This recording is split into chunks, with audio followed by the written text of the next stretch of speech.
Alright, what's up? In this video, I'm gonna be going over settings for Rainbow Six Siege for best FPS and reduce input lag. Also, we'll be going over Windows settings and optimizations to increase FPS and also reduce input lag. So we'll start off with the Siege settings, and then we'll move into Windows and optimize there.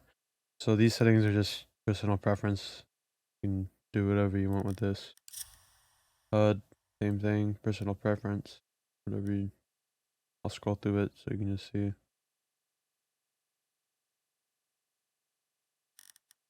Audio. Now display. I use 4.3, but I'm using 16.9 for the video.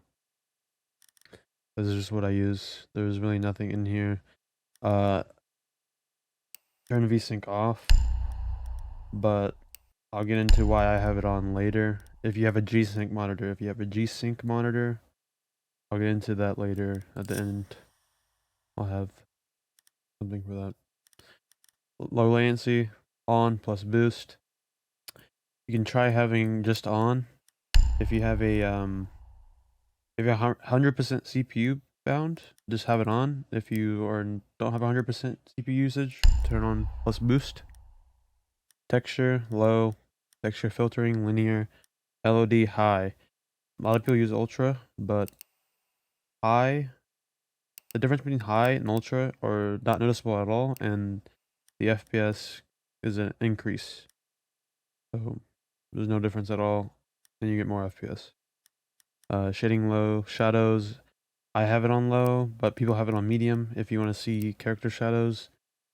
I don't find myself in those situations a lot, so I have them on low.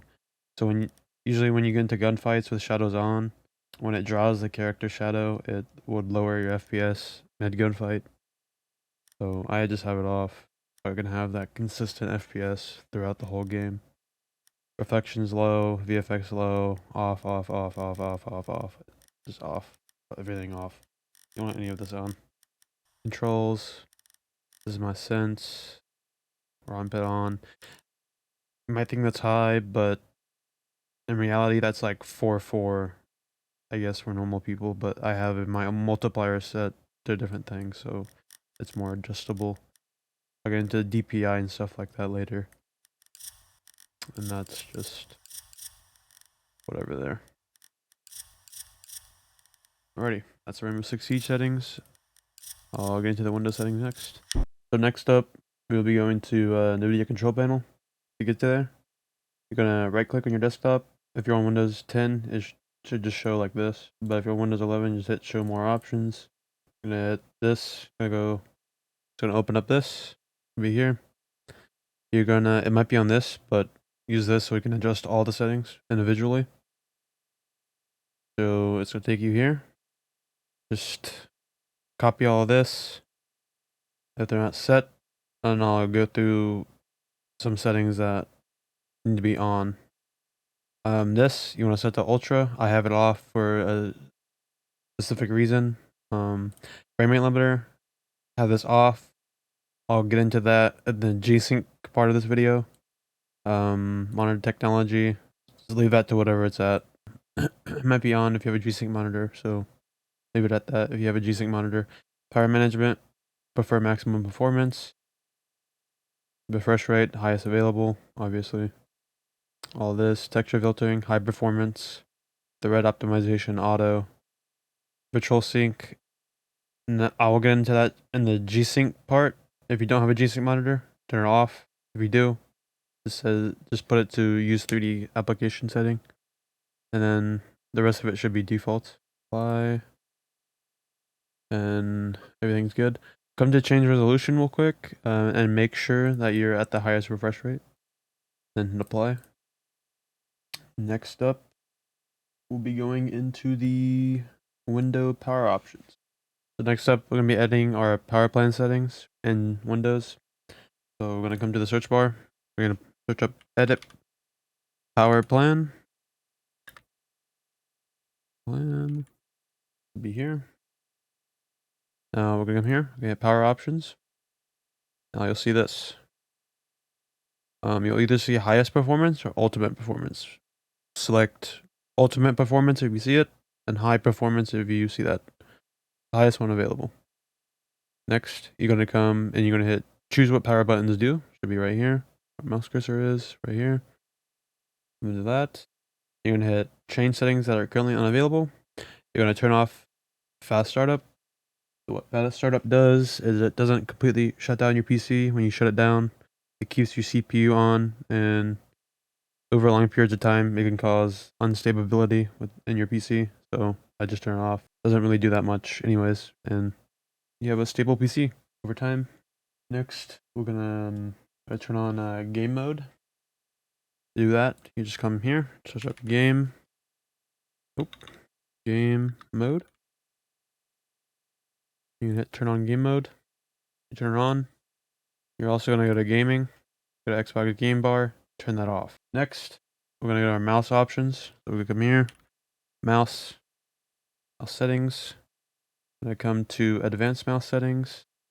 Come to pointer options. You're gonna turn off enhanced pointer precision. If you have raw input in the game, you're not gonna notice any difference at all, but turn this off anyways. This is mouse acceleration. You don't want it at all. Super bad. Fuck that shit. Turn off. Next, we're gonna move on to how to set your CPU priority, and I'll get into that next. Alright, so next up, I'm gonna show you how to do your CPU priorities and process lasso to download. So you go into Chrome. I have it in the description. Download it. Do the setup. Whatever. Once you open it up, you should see this. Everything should be here. Open up Siege and Vulkan. Vulkan's the best one. Make sure you open up in Vulkan. You're gonna go to active processes here. You're gonna find Siege. Doesn't have a logo, so make sure you find it here. You're gonna go CPU priority, always, real time. And then you're gonna open up or Ubisoft, and you're gonna see this, and you might see more like web core and stuff like that. You're gonna set it to all below normal. Put it on all below normal, always below normal. Have it there. And then for other stuff, like you can set overwolf to below normal. That's what I do, and then just leave everything else alone. OBS is another thing you can do. Open up OBS, and let's do that right now. Open up OBS. Find it. There it is. You can set it priority always above normal. Nothing higher, just above normal. And then that's all set. And then when you launch it, it'll be here. You can pay for Lasso, but it's completely free. If you don't want to. I paid for it, but you don't want to, you don't want to. It just every time you load up your PC, there'll be like a pop-up. You just hit no, and you'll be all good. Next up, we're going into DPI. Next up, I'm going to explain DPI. Now, it's better to use 1600 instead of 400. A lot of people would say 400 is better. Technically, it is because it's a lower sense. That's their goal is, to make you use a lower sense, but it's a higher input lag than 1600. So what DPI means, it's dots per inch. When your mouse draws 400 dots per inch if you're on 400, and 1600 dots per inch if you're on 1600. Here, Battle Nonsense, the YouTuber, done testing. We can see that the delays are lower than before at 144 Hz and 144 FPS. But at that speed, we again see that the input lag of the mouse is strongly affected by the selected DPI value. And what you do to adjust for that, you just lower your sense and all good. Little side note, overclocking. I overclocked my stuff, but I advise to do a lot of research and on your own specs, hardware, and figure it out. Or you have a friend that knows a lot about computers, he can do it for you. But it's a good way to increase performance. I wouldn't do it if you have no clue what you're doing. But that's it. Thanks for watching.